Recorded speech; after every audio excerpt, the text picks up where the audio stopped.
Assalamu alaikum wa rahmatullahi wa barakatuh. My name is Muntasir Zaman. I'm an instructor at Qalam Institute here in Dallas, Texas. My research interests lie in the field of hadith, with particular and specific focus on the historicity of hadith and the preservation of hadith literature. Currently, I'm working on an annotated translation of Dr. Mustafa Al-A'zami's introduction to Sahih al-Bukhari. And while annotating and translating this beautiful work, I've come across a number of interesting points, one in particular which I'd like to share with everyone. Khatib al-Baghdadi, who is a very famous scholar of hadith, he relates an incident of a scholar from the 4th century whose name was Abu Hatim al-Harawi. This scholar, he recited Sahih al-Bukhari to his teacher. And after spending countless hours reciting the text, he concludes and he asks his teacher a very simple question that, "Oh teacher, have you heard this text from your teacher? Or did you or one of your classmates recite the text to him in his presence?" So the teacher tells Abu Hatim al-Harawi that we did not hear every hadith from him directly, rather we recited it to him. Abu Hatim, until this point, had recited the Sahih of Imam Bukhari to his teacher under the assumption that that is how his teacher heard it.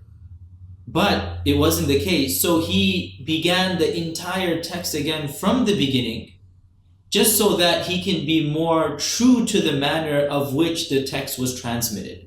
Now, for many of us, it seems like this is a very simple issue of who recited the text, either the teacher or the student. But for Abu Hatim al-Harawi, it was a case of textual preservation. It was an issue of preserving sacred knowledge. This dovetails with the article that I've contributed to Yaqeen Institute, which is entitled The Preservation of the Hadith Literature.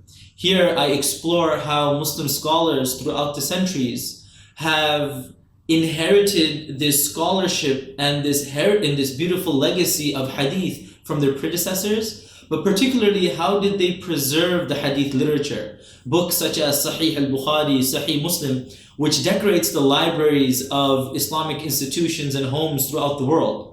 The question we need to ask ourselves is, when I pick up this book, Sahih al-Bukhari, and I read the hadith therein, how much confidence do I have that this is the book that Imam Bukhari had written? How do I know that the hadith therein were actually collected by Imam al-Bukhari or Imam Muslim or any of the great scholars of hadith?